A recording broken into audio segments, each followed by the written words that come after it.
it's great to have 5-star reviews, but if I'm unlucky and 2 weeks ago there's a customer that gave me a 1-star review and that shows up as the top most recent review, there's nothing I can do about that. Instead of rewriting a whole product page, instead of redesigning a whole product page, which are all expensive options, I would say focus on the opening of your sales pitch and see how people respond to it. Hi, Rishi. Welcome to the podcast, Click to Buy. We're so happy to have you. Nice to meet you, Becca. I'm excited to be here, and I'm looking forward Yeah. to our interesting conversation. Yeah. Would you mind briefly introducing yourself and your role at Frictionless Commerce? Yes. So my name is Rishi, and I've been doing now conversion optimization for the last 13 years, very long time. I've been doing it for longer than that actually, but I started Frictionless Commerce 13 years ago, and the idea was to you know to to help retailers, specifically online retailers, go after audiences that they weren't converting. And so Mm. traditionally what happens is, I would talk to before I started Frictionless Commerce, I would talk to CEOs all the time, and I would tell them, we need to think about, improving conversion rates. And one of their stock responses was, well, our conversion rates are like, 4.5%. And I read an industry report that said a conversion rate of like 2% is really good, so I think we're doing really well. Or they would ask me like, amongst your customers, what's the average conversion rate? And then they would determine based on that if they needed to improve their conversion rates. And I Mm. found this pretty absurd, because when if you ask me to calculate the average conversion rate for my customers, well, some of my customers are selling items that are very expensive. Some of my customers are resellers. So I don't know if that necessarily applies to your plant business, for example. And Mm-hmm. so that was one. But the more important thing was that even if your conversion rate is much above industry average, what is that even telling you? Because you Mm-hmm. still have over 90% of people that aren't buying. And shouldn't we focus on understanding if there's an opportunity to improve that number? And so I was really focused on that end of the puzzle, and so that's kind of the genesis, um, that behind the start of the business.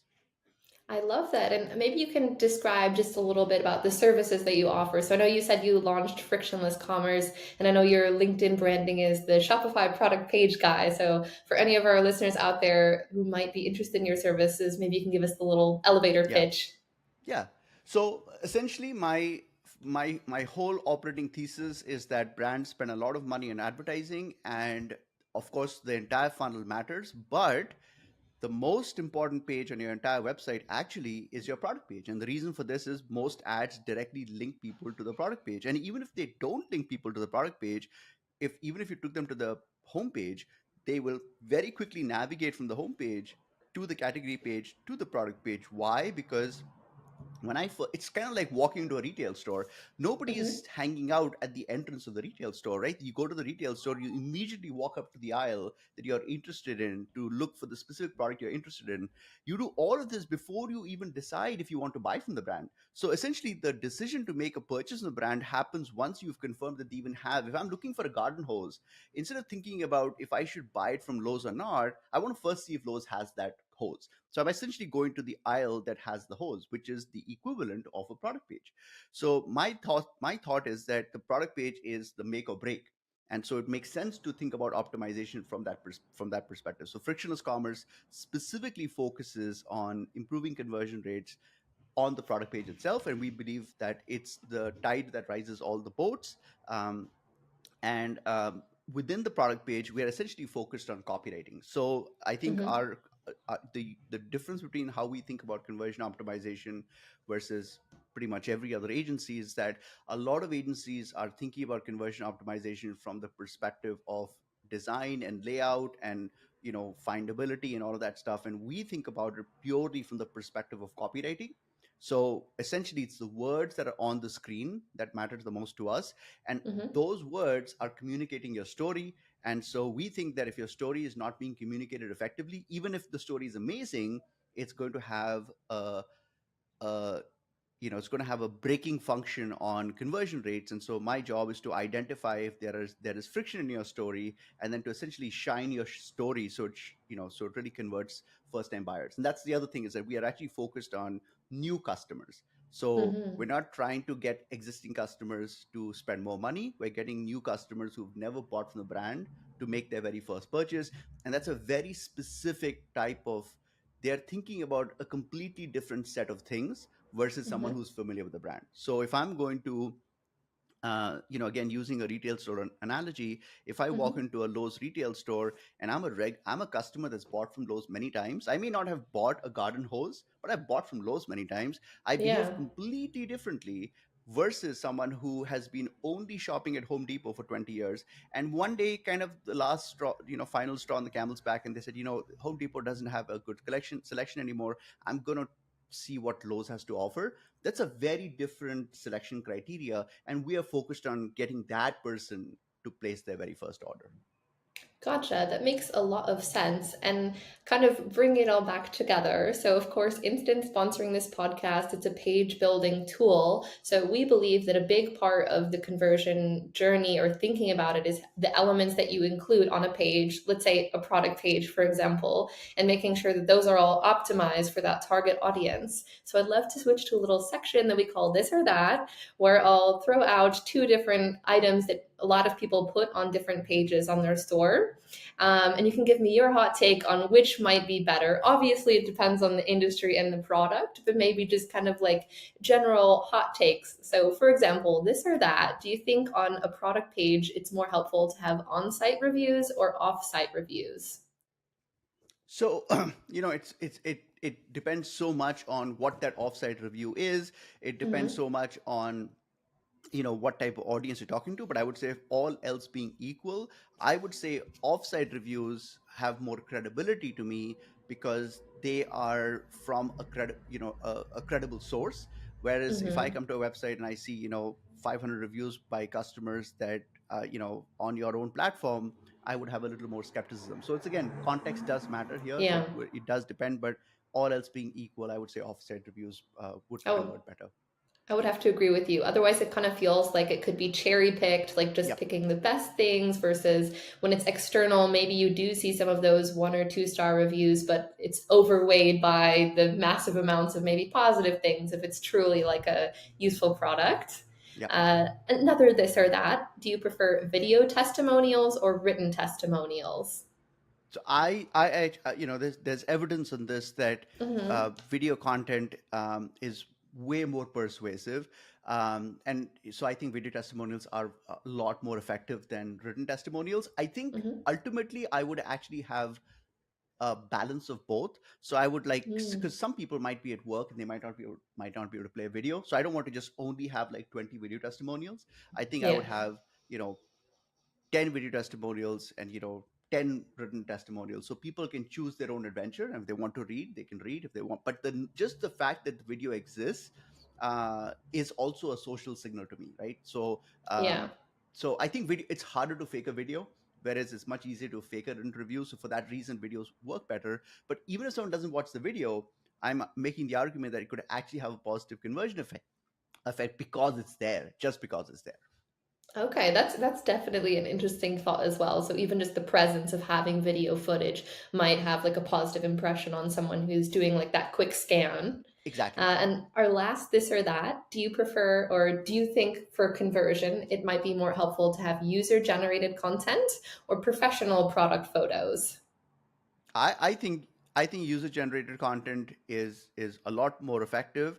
I would, again, maybe give instructions to people on how to take those shots, for the lighting. Hmm. Some of the picture, some of the UGC content, I feel, is the lighting is really bad and the angles are really bad.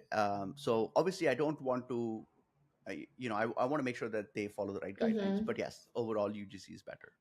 Yeah, I would agree. I think a good example I've personally seen is I think it's like Fenty, where you can buy underwear online, but it has, of course, like professional product photos, but it also has a feed of like real life people of like many different sizes wearing something. So it has that really like personal feel, like you can picture yourself no matter what the size, but also Yep. like the prestige of maybe this more higher Yeah. end I think, again, brand. yeah, I think mix and Yeah. match of both Hmm. is is really important. Yeah.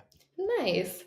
So now a little bit of a personal question. So I know you have on your blog and on your site this healthy skeptics formula, let's say. I would love to know more about what that formula is and how you apply it when thinking about conversion. Yeah. I mean, I like I said, I work with customers to spend an inordinate amount of money on advertising, and Hmm. they convert, let's say, 2% of their ad spend, or maybe 2.5% of their ad spend. And there's this huge universe of people that they aren't converting. And so what they would ask me to do is to figure out, why those people aren't buying. And at first I was like, this is awesome, because now I can look at 98% of the audience, and I have so much more to play with. And then I started Hmm. realizing that the reasons why people don't buy are infinite. I mean, there's a whole variety of reasons that they don't buy. And so even if I were to figure it out, uh, I it's going to be really hard. But more importantly, there are many reasons why people don't buy, which I have zero influence over. So, for example, if I'm looking for a garden hose and I want to spend no more than $10 on it, and your Hmm. hose costs $49, no matter what I tell you, no matter how I structure the sales pitch, you're just not going to buy it because your budget was $10. So to me, like, spending 100 hours trying to figure out how do I get this person who wants to spend $10 to spend $50 is actually a waste of time. That's just one example. There are many, many other examples. There are some people that are just passively looking. They have no intention. They're pretty okay with, they have a drippy, leaky hose, Hmm. but they're not going to buy a new one until it completely breaks. So they have a different time horizon. And so trying to figure out how do I persuade this person doesn't make any sense. So I knew that there was all of these audience groups that actually didn't matter. And when you say that we need to figure out how to convert 98% of our audience or 96% of our audience, you know, you're actually giving all of them equal importance. And so to Hmm. me, I thought to myself, well, what group would I want to go after? And the term we came up with was a healthy skeptic. And to me, a healthy skeptic has, it's kind of like, it's a kind of, it's two different terms, healthy and skeptic. And what I mean by that is I'm looking for someone who's skeptical. That's important, because remember, if they weren't skeptical, they're already buying. So Hmm. they either don't care, or they are already buying. So in either case, someone who, I am looking for someone who's skeptical. So I want some degree of skepticism, because typically we have skepticism about things we care about. you know Hmm. i'm I don't, when I don't care about something, I don't have skepticism. Or if I'm a fanboy, then I have no skepticism either. It's really, the skepticism is a beautiful term, because it kind of shows like, I'm not buying it, or I'm not buying your claim, but I am interested in what you have to say. So that's where the skepticism comes. Healthy is a more of a positive spin on that skepticism, because by itself, skepticism is actually a negative term. And so I wanted to kind of Hmm. find a cohort or a subset of people that were kind of had a positive take on it. And so we have like four criteria that we use to identify a healthy skeptic. Healthy skeptic is, number one, is someone who recognizes they have a problem. They have to know they have a problem. As a marketer, there is nothing that I can do to persuade someone if they don't even recognize that they have a leak in their hose, right? Number Hmm. two is they value expertise. This is a really, really important criteria, because if they don't value expertise, I cannot persuade them. And one of the analogies I think about is my relationship with my doctor. I respect my doctor's expertise. It doesn't, I still have agency. I don't have to do everything my doctor says. I don't have to take all the medication my doctor gives me, but I respect I respect his expertise. And I'm looking for people that, so healthy skeptics have that quality as well. The third is that they are willing to spend money to solve their problems. This is a really important point as well, because if someone says, I'm looking to buy a new hose, but I don't want to pay for it, well, very few businesses can actually cater to that. And I'm using extreme examples to make a specific point. And number four is that they are skeptical. They need more convincing. So they have to have these four criteria. So basically, in a sea of customers that are not buying, we're looking for people that have those four criteria. And then the idea is that, how can we have a conversation with them, and then measure to see how that conversation is translating into increased sales. So that's really Yeah. our focus. Wow, I think the way you put it is very interesting, especially pairing the positive, like the healthy, with maybe a word that has more of a negative Hmm. connotation, skepticism. But I find that really fascinating. And I know you said you focus on improving kind of conversion through copywriting in a big part of it. So maybe you have some advice on what are the copy elements on a product page that you would focus on converting first if you were helping someone with their product page for these healthy skeptics. Yeah. So I mean, so we've done lots and lots of testing, and we've learned a lot. And there are many elements of the product page that actually are important. So I'm not pretending like Mm-hmm. there aren't other elements. We know that the product image gallery is incredibly important. We look at session recordings. We find people come to the product page, and then this immediately start leafing through the images. And if you really think Mm-hmm. about it, this kind of makes sense because the biggest difference between shopping in person and shopping online is that in person I can touch and feel the things that I'm buying, whereas offline I can't. So going to the image gallery is essentially my proxy for being in a retail store. So I can now, so it makes sense why people would actually go through the images. The other area that's very important is the customer reviews. People scroll down, they read the reviews, they want to see what other people are saying. They sort the reviews by, positive reviews, negative reviews, 1 star reviews, new reviews, old reviews, because they want to understand, what people are saying. Mm-hmm. um, but if I had to pick one element that I think is the most important, it is actually the product description.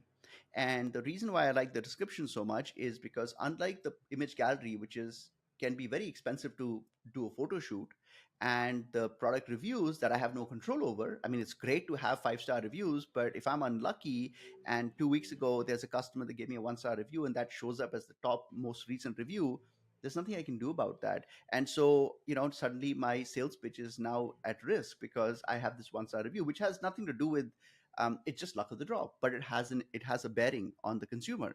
The one thing that I can control is the description itself, how I'm describing my product, how I'm positioning my product, how I'm helping you understand the effectiveness of my product. All of that I can control, and that lives in the product description. Now, for people that are listening, the product description exists in two areas. So, if Mm-hmm. one is the product description section itself on the page. So you have a heading that says product description. That's your product description. But a lot of modern websites also have this architecture where you have a product image. If it's on mobile and desktop, same thing. But I'll talk about the desktop. The product image is in the top left corner. To the right of that you have a headline that says, amazing garden hose, and below that you have, the star rating, and then below that you have your, your your price point. Between the price point and the rating, there's a little blurb of a description that kind of says, whatever it is. So that is also a part of the product description. In fact, it's the opening of the product description to me. So when I say you need to think about a product description, I'm talking about those two things. Gotcha. Thanks for clarifying. I think that's also really relevant no matter what you're selling. You really need to focus on those kind of key things. And like you said, that is what's in kind of your area of control. Maybe Yeah. leading off that question, do you have any memorable experiments or A B testing that you've done on this element before that maybe you can share if there's a example that comes to mind? Yeah, I mean, there are two things that come to mind. There are two experiments that come to mind. Uh, One is that we were working for a client that sold a pretty expensive and pretty complicated product. And the challenge was that the by default, because it's such a complicated product, it's an air purifier, the client actually had lots of tech specs on the page itself because they realize that people are buying this product not because it looks cool, but because it works well. And so they want to talk about the HEPA filter, they want to talk about all of the features that the product had. But by doing so, the product description became very long and convoluted. And the client challenged us to say, go ahead and improve the conversion rates. Now, I had a problem. The problem was that how do I know what information to talk about when there's all this technical stuff that is important? And I realized that some people might be looking to buy an air purifier that actually like that kind of technical information and need that technical information to make a purchase, but then they could also be someone's, grandma, or someone who's not tech savvy, who just wants an air purifier that does a good job. They want to know it does a good job, but they don't understand what a HEPA filter does. They don't understand, Hmm. what a micron means. And in fact, if anything, that's overwhelming to them. um, they're also not very tech savvy. And so instead of trying to write a description that spoke to both those audiences at the same time, which we recognized was impossible, what we did was, at the top of our description, we had a short introduction paragraph, and then right after that we said, how much time do you have today? And there were two buttons: 2 minutes and I have time. Those are the two buttons. And the thought was that someone who doesn't really care about too many technical details, or doesn't want to get buried in technical details, will probably click on 2 minutes, because they want to quickly understand what's Hmm. amazing about this filter. And someone who actually cares about technical details, would probably has time, will click on I have time. And now what happened was, when you clicked on those buttons, we actually refactored the product description. So if you said 2 minutes, we only showed you the shortest version of the description, where we covered all the key points. If you said I have time, we actually gave you a very long description similar to what was there previously. And overall conversion rates of their bestseller went up by 30%. So we were able to actually, Wow. without doing anything except distinguishing between the content that these two different audiences wanted, we were able to improve conversion rates by 30%. So this is something that I think every product page should Hmm. have. Instead of trying to write the perfect description, I think the questions we are asking are wrong. We're saying, what is the description that I need to write so I can simultaneously talk to all my audiences? This is the wrong question.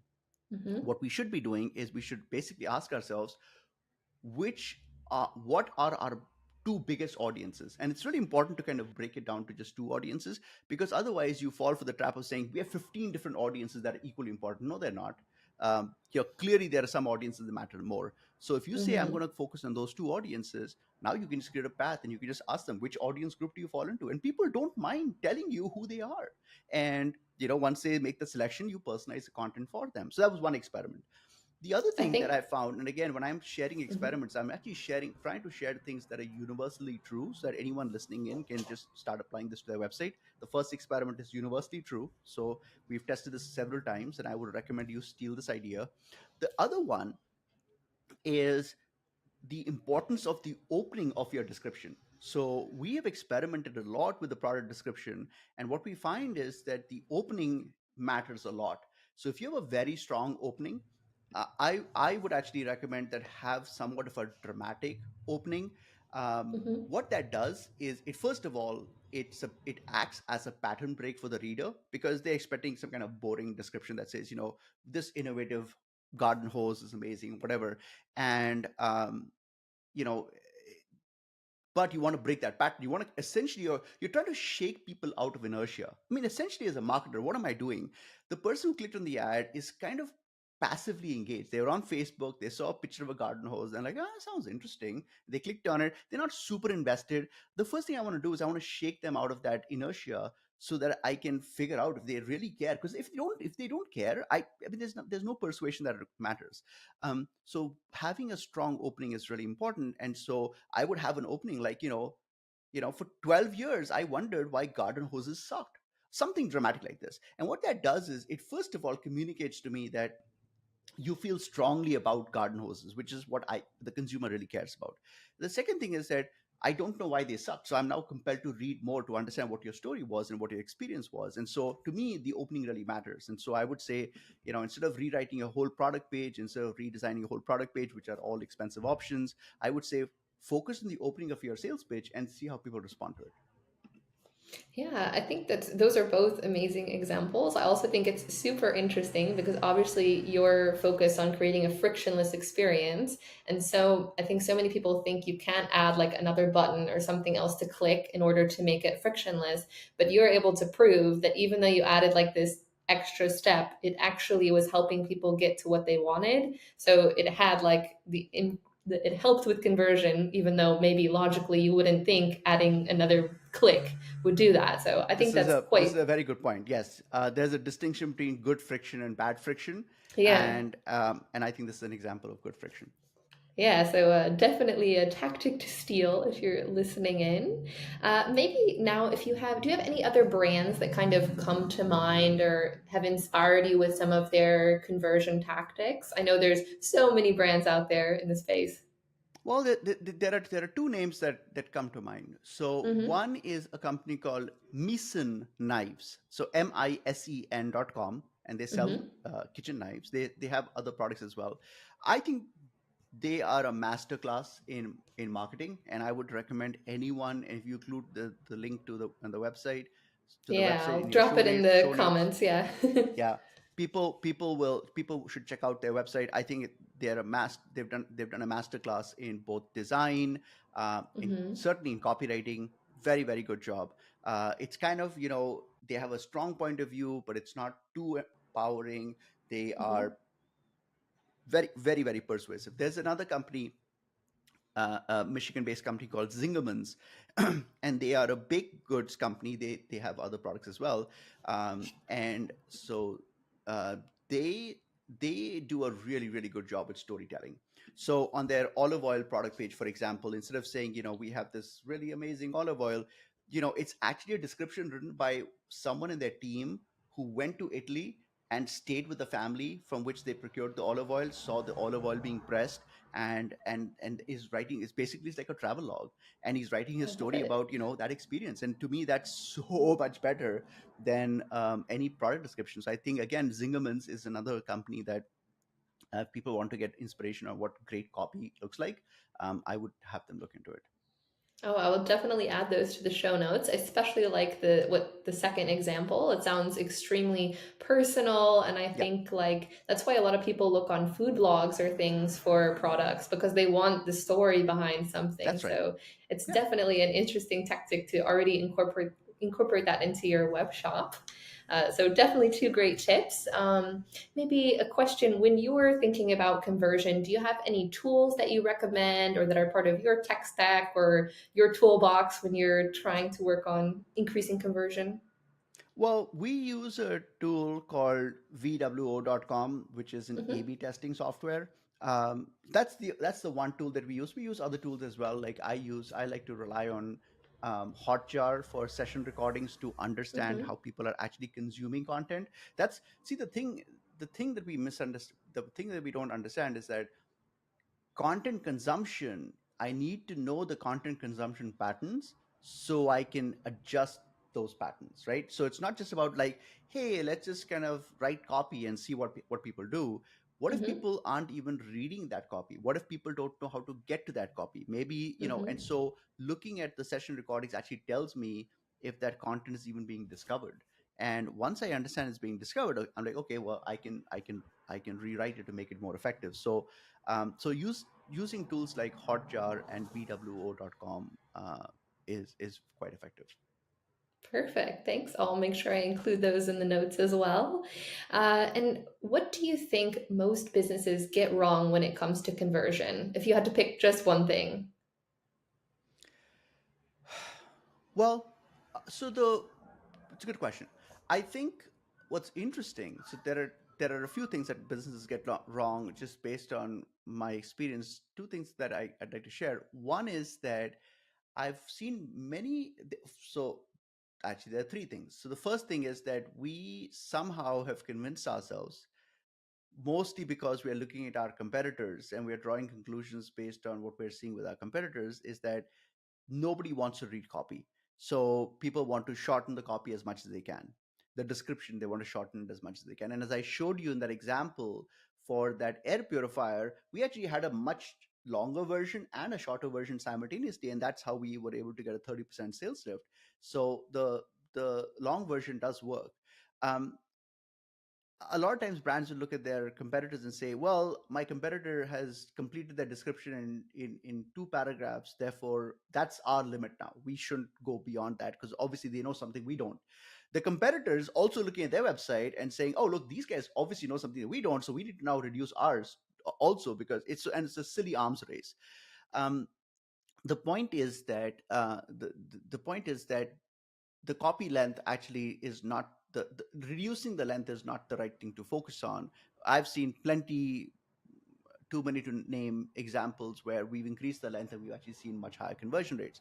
I think the question to ask yourself, because sometimes brand will say, "Well, you're Rishi, you're definitely wrong because we don't actually talk to our we don't actually look at our competitors. We actually talk to our own customers, and our customers say, they want less copy."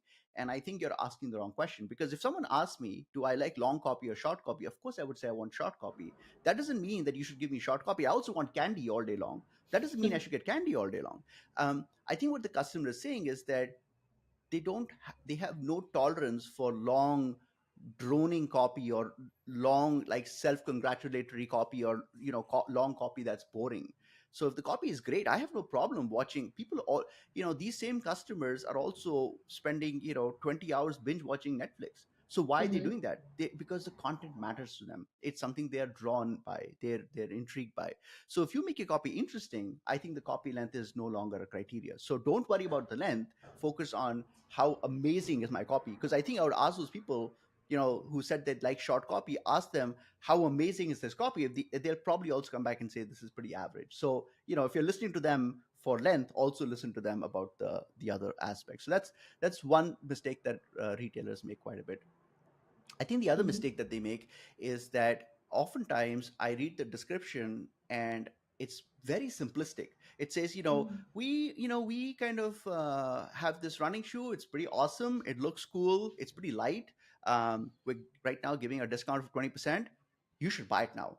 Well, that's not very compelling. And so sometimes when I talk to the founders and we interrogate them, we realize some really fascinating things that we had no idea about. So, for example, they'll say something like, I wanted to use a very specific type of rubber in the insole, and that material didn't exist. And so I went through like 37 prototypes, and through that process, I found this one material that I didn't expect to do well, but it was really, really, really effective.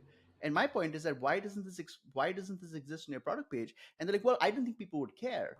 I was like, well, people would care if you present it in an interesting way. And so I think a lot of times we remove stuff from our description because we think people simply don't care. So I think those are two things that I think happens all the time. So even though they have a very compelling story, the version of that story that they're bringing online is very sanitized, and I think that's actually hurting conversion rates. I think that's quite interesting how I think it sounds like you're saying there shouldn't be like a one size fit all approach when it comes to writing the copy on your product pages.